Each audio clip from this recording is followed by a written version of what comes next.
خلق ولی خلق وجنی په دوی څه شوي دي.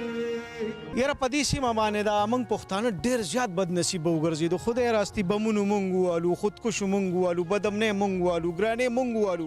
د ټولو مسلمانانو سره کافر سره دې همداسې ونه شي لکه زما فرشتې سره چې وشو. تاڼې ته چې لاړو نو هغې موږ پسې خندا وکړه، وویلې چې تاسو 15 کسان هسې مرسټ جوړ کړی دی. پیژنګلو نه وته وه چې کتلو نه وه. وایي چې دا پیجنګلو نه ووته یاره په ایمان چې دا د مور کتلې وه ښه ده چې نه وه کتلې یار.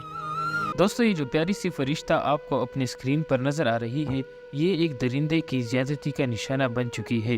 یہ کہانی ہے اسلام آباد میں رہائشی ایک پٹھان فیملی کی جو مہمند ایجنسی سے کام کی تلاش میں اسلام آباد آئے تھے.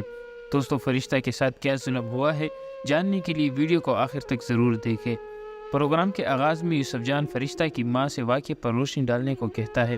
فرشتہ کی ماں روتے ہوئے بتاتی ہے کہ 15 مئی کو اس کی بیٹی لاپتہ ہوئی. اس کا بیمار باپ جو کہ دل کا مریض ہے دن رات تانوں کے چکر لگاتا رہا مگر ان کی کسی نے FIR تک درج نہیں کی. میں روزے کی حالت میں جب تانے میں رپورٹ لکھوانے جاتی تو وہاں کے پولیس اہلکار مجھے طرح طرح کی باتیں کرتے کہ آپ کی بیٹی کا کسی کے ساتھ چکر تھا اور اس کے ساتھ وہ چلی گئی ہے، یا آپ پٹھان لوگ اتنے بچے کیوں پیدا کرتے ہو کہ بعد میں سنبھال نہیں سکتے. ایک کمزور ماں باپ کے ساتھ ایسے سلوک پر پولیس اہلکاروں کو ذرا بھی ترس نہیں آیا. اس کے علاوہ فرشتہ کی ماں نے روتے ہوئے بتایا کہ 5-6 دن کے بعد ان کی بیٹی ملی تو وہ کسی ظالم درندے کے ہاتھوں زیادتی کا نشانہ بن چکی تھی اور اس کے بعد اسے جنگل میں پھینک دیا گیا تھا جہاں اس کی لاش دھوپ، بارش اور جانوروں نے بے حد خراب کر دی تھی. جب اس کی لاش ملی تو صرف ہڈیاں تھی اور تابوت میں بند کر دی گئی تھی. اس کے بعد یوسف جان فرشتہ کے بھائی عبدالقیوم سے واقعے کے بارے میں سوالات کرتا ہے تو عبدالقیوم بتاتا ہے کہ ہم پٹھان بھائیوں کے بہت شکر گزار ہیں کہ ہمارے ساتھ اس سخت وقت میں شانہ بشانہ کھڑے رہے. انہوں نے بتایا کہ ان کی بہن کے اغوا کے دن اپنے باپ اور پڑوسیوں کو لے کر پولیس اسٹیشن گیا تو انہوں نے مذاق میں یہ کہہ کر ٹال دیا کہ ایک رپورٹ لکھوانے 5-6 بندے آئے ہو، رش بنا دیا ہے. 2-3 گھنٹے خوار کرنے کے بعد انہوں نے ہماری درخواست لے لی مگر FIR پھر بھی نہ لکھی. اس کے بعد 4 سے 5 دن تک ہم نے تانے کے چکر لگائے مگر رپورٹ نہیں لکھی گئی.